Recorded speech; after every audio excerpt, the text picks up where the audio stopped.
자, 요것은 키우기 되게 어렵다는 아디안톰 고사리인데 이상하게 우리 집에서는 안 죽어가지고 제가 지금 공 안 들이고 키우고 있습니다. 여기 보면 고사리라서 이렇게 꼬불꼬불 새로 올라오고 있어요. 작게. 그리고 이제 이거 좀 뜯어줘야 되죠. 이렇게 하엽이 생기는 거는 뭐 크게 나쁘진 않아요. 자꾸 생기면 비정상적이지만. 예, 그걸 전체적으로 얘는 지금 잘 크고 있는 거죠.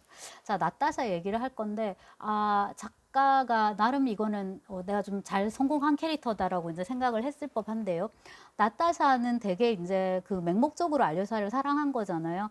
원수의 아들이기도 하고 심지어 이제 그 높은 지위에서 아버지를 갈봐준 사람인 거잖아요. 그렇게 해서 이제 사랑을 해가지고 집까지 나가가지고 이제 이렇게 난리를 쳤는데 명예와 뭐와 뭐를 다 버리고서 근데 이제 이미 게임이 끝났다는 걸 알아요. 까짜가 가져오는 지참금이 300만 루블인 걸로 돼 있네요. 그리고 이제 나타샤가 간파하는 거는 뭐냐면 발콥스키는 정략 결혼을 의도했다. 근데 정략 결혼으로 까짜하고 누굽니까? 이 알료샤를 시키려고 했는데요. 둘이가 만나서 보니까 이거는 정략이 아니라 그냥 연애가 돼버린 거예요. 둘 다 서로 너무 잘 맞고 사랑이 돼버린 거예요. 그런 흐름을 이제 나타샤는 잘 알고 있습니다. 그러면 이제 이런 상황에서 발콥스키는 어떻게 할까요? 굉장히 자기는 의로운 척 하면서 내 아들은 당신을 버리지 않을 것이다. 나타샤한테. 그러면서 이제 당신한테도 내 아들의 행복을 위해서 내 아들하고 결혼해달라. 이런 식으로 얘기를 하는데 개뿔 쥐뿔 이게 다 이제 그냥 사탕발림인 거를 나타샤가 모르지 않아요.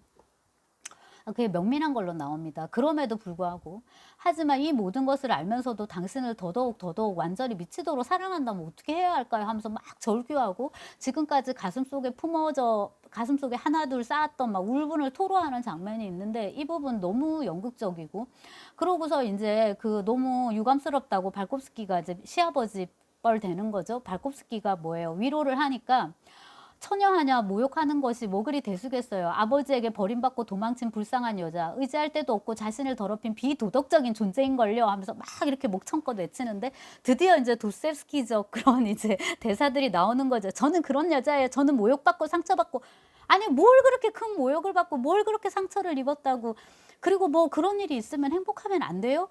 라고 진짜 들려주고 싶은데 진짜로 그 강력범죄 이런 거 당하고도 그 많은 그 정말 깊은 상처를 가지고도 살아가는 사람들이 얼마나 많아요. 근데 이 도스토옙스키적 주인공이 보여주는 엄살, 특히 여주들은 이제 물론 이제 19세기에 성모럴이 있기는 하지만 한번 연애해가지고 틀어진 그게 있으면은 뭐 이게 완전 난리가 난 거예요. 이 세월을 돌려가지고 미드나잇 인 파리 이런 거 보여주고 싶은데 아니 그냥 사귀었을 뿐이지 몇 번 잤을 뿐이지 헤어졌고 그거를 왜 그렇게 무슨 대단한 위협이냐. 자 그래서 이제 여기서 도드라지는 거는 발콥스키의 어떤 위선적인 그런 태도라기보다는 뭐다? 나타샤의 이 사도 마조히즘 아까 얘기를 했는데 지금 책이 떨어졌는데요. 나타샤의 그 마조히즘적인 태도 이거를 이제 그 발콥스키는 어떻게 지적을 하냐 하면 고독, 몽상, 소설 탐독 이렇게 이제 얘기를 하는 거죠. 그래서 여기서 이제 나타샤가 어떤 결단이 필요한 거죠. 자기 트라우마 속으로 계속 빠져들어가지고 나는 말하자면 내 신세를 조진 여자다. 내 팔자를 망친 여자다. 나는 뭐 망가진 여자다. 여기에 온갖 더러운 수식어 다 붙일 수 있어요.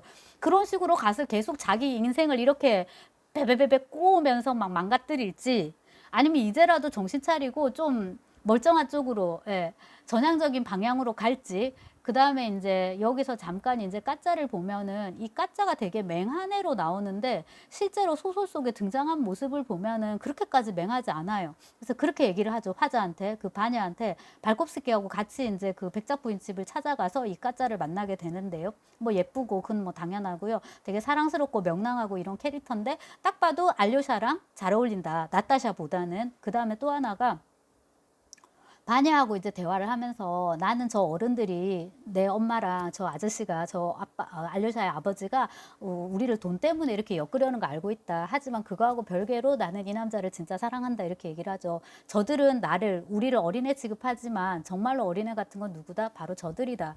이렇게 얘기를 해서 한 수 위에요.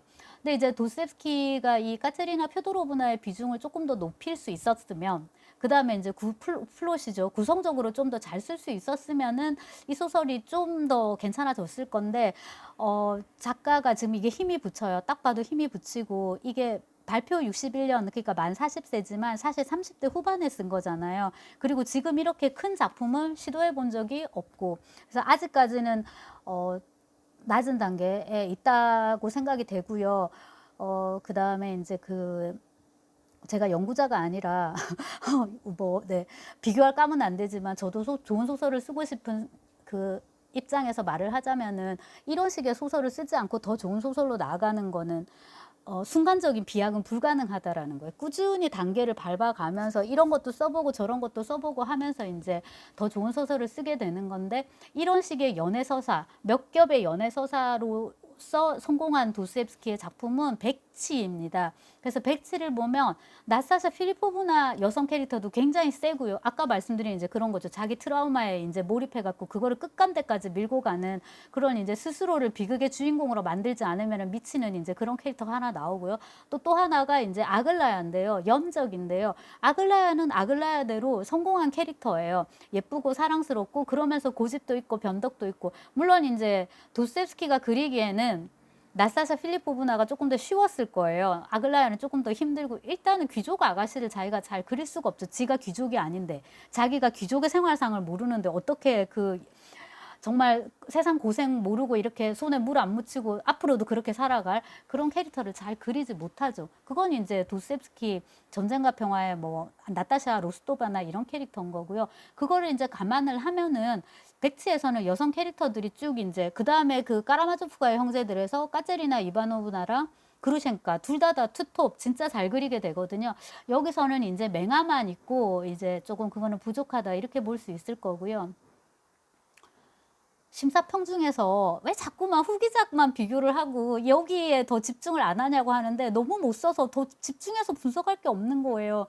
그래도 이제 그분 말도 일리는 있어가지고 후기작과 비교하는 부분은 뺐습니다. 왜냐하면은 내가 이 작품이라도 자꾸만 나중에 잘 쓸 작품과만 비교를 하면 기분이 더러울 테니까, 작품은 생명이 없어갖고 나한테 뭐라 안 해서 다행이긴 합니다.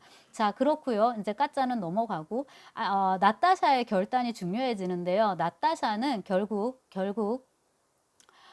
아버지에게로 돌아갑니다. 이거를 결단을 내리기가 나타샤는 되게 힘들었을 거예요. 왜냐하면 여러분, 이건 19세기고요. 19세기고 나타샤가 뭐 알류사랑 손만 잡은 게 아니잖아요. 이 사실혼 관계에서 이미 살림도 차리고 뭐 예, 아이만 없다 뿐이지, 말하자면 갈 때까지 다 간 그런 상태에서 아버지한테로 다시 돌아가기로 했다. 보통의 이제 이런 낭만주의 감상 소설이라면 딱 레미제라블에 팡 튀는데요.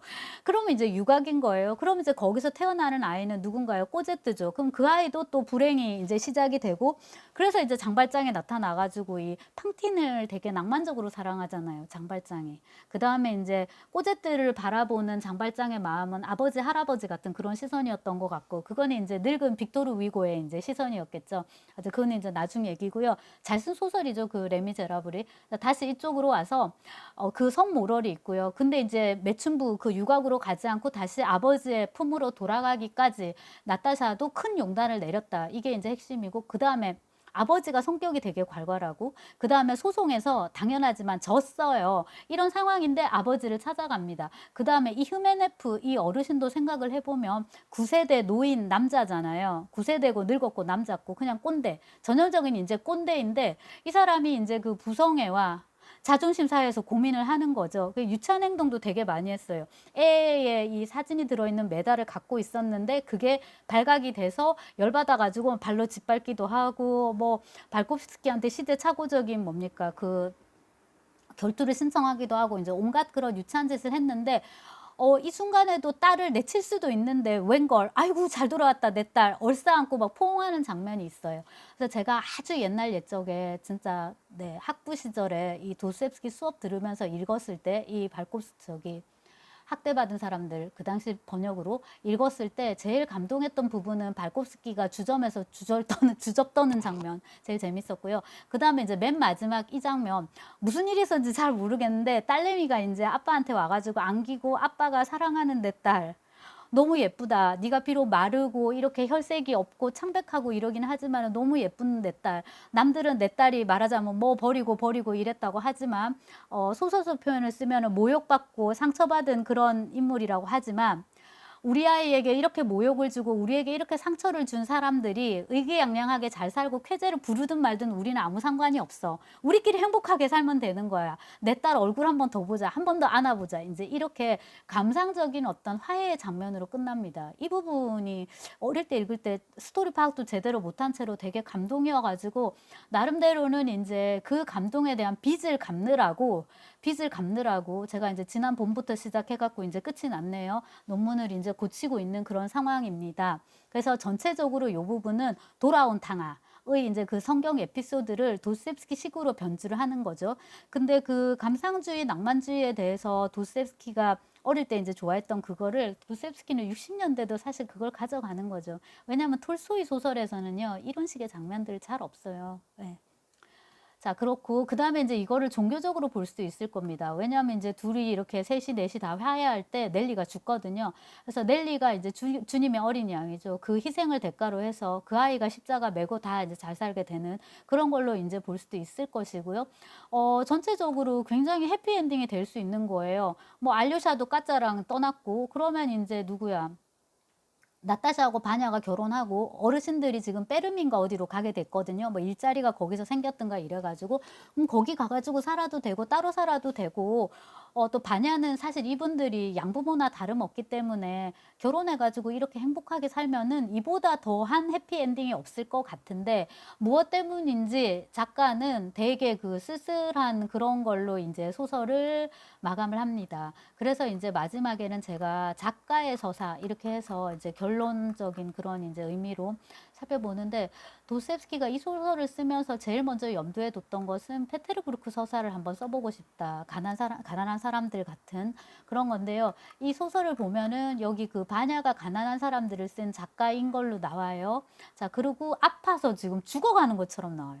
뭐 때문에 죽어가는지 지금 뭐 암 진단이라도 받은 건지 아니면 뭐 어디 근육 질환이나 이렇게 치유되지 않는 뭐 알츠하이머도 좋습니다. 그런 식의 뭐라도 받은 건지 이런 구체적인 언급은 전혀 없고 나는 곧 죽을 것이다. 하지만 우리 황금 시대는 얼마나 좋았던가 하면서 이제 나타샤랑 행복했던 시절을 얘기를 하는데 너무 제가 볼 땐 뜬금없고요. 지금 행복하면 되는데 굳이 지금의 행복을 왜 이렇게 마다하는지 그래서 약간은 어떤 피로감 이런 것도 좀 느껴져요. 죽다 살아나왔으니까. 오히려 사람들이 죽음의 고통 속에 있을 때는 그거를 상대하느라고 막 버티는데 그게 딱 끝나고 나면은 어떤 나른한 피로감 같은 거, 우울감 같은 게 몰려오잖아요. 그런 거를 제가 느낄 수가 있어서 이거가 역시 그 죽음의 집에 기록하고 비슷한 시기에 쓰여지면서 그 나름으로는 어떤 죽음의 집의 그런 뉘앙스를 이제 풍기는 거죠. 그래서 아무리 점수를 잘 주려고 해도 막 그 자체로 그렇게 예, 그 자체로 그렇게 뭐 수작이다 이렇게 할 수는 없을 것 같고요. 그냥 이제 쓴 거죠. 이거는 썼는데 그럼에도 불구하고 1860년 61년에 이 작품이 발표됐을 때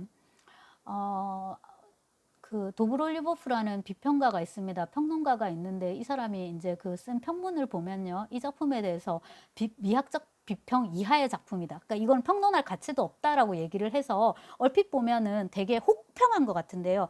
우리말뿐만 아니라 무조건 말이라는 건 처음부터 끝을 다 봐야 되거든요. 그 에세이를 보면은 에세이가 되게 긴데 올해 우리나라 문단에 지금 발표된 가장 훌륭한 소설 도스옙스키 씨의 이 상처받은 사람들, 모욕받고 상처받은 사람들이고 이 작품은 이런 결함이 있고 저런 결함이 있고 하지만 이런 장점이 있고 이런 장 엄청 길게 쓴 거예요, 여러분. 그래서 여기서 제가 이제 보는 게 아니 이게 당시 최고작이었다니 여기서 이제 드러나는 당시 러시아 문단의 수준 이런 거 짐작이 되고요.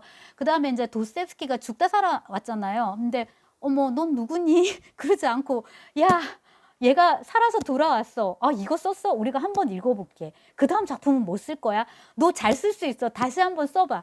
이런 식으로 그 문단의 응원과 격려 갑자기 그 봉준호 감독의 옛날 영화 있잖아요. 그 플란다스의 개, 연쇄 살견마 그린 그 영화 보면은 왜 위에서 노란 잠바인가요, 뭐 우비인가 입고 막 이렇게 응원하는 그런 판타지 같은 장면 있잖아요. 그거가 이제 생각이 나는 그런 이제 느낌이에요. 그래서 이제 거기 이제 당시에 비평가들이 지적했던 문제점, 또 그거에 대해서 도스옙스키가 받아서 나도 내가 이 소설이 되게 자기적이고 인위적이라는 걸 안다. 인물들도 사람이라기보다는 너무 인형 같고, 이때 인형은 누이구루미가 아니라 그 피규어 말합니다. 그런 이제 인형 같고 이런 게 있지만 그래도 빛나는 모멘트들이 있고 성공한 캐릭터들이 있다. 뭐 이런 얘기를 했었죠. 자, 그러나 저러나 우리는 이제 이후의 걸작을 알기 때문에 도스옙스키가 이제 자기 자신에게 이제 그 부여했던 과제, 페테르부르크 서사를 한번 해보자, 써보자. 1번 되게 잘 쓴 건 가난한 사람들이었고요. 얘 찍어요. 얘 찍고 어디로 올라갑니까? 죄와버리죠. 그리고 이제 잘 쓴 페테르부르크 서사, 도스옙스키의 그거는 연애 소설이 아니라 범죄 소설이 되는 거고, 이제 그 다음에 쓰게 되는 백치도 페테르부르크가 어느 정도 배경이긴 하지만은 그래도 이제 명실상부한 페테르부르크 서사는 이제 죄와벌이라고 할 수 있을 건데, 제가 지금 이거에 대해서 얘기를 했지만 여러분들은 죄와벌을 읽으시기 바랍니다.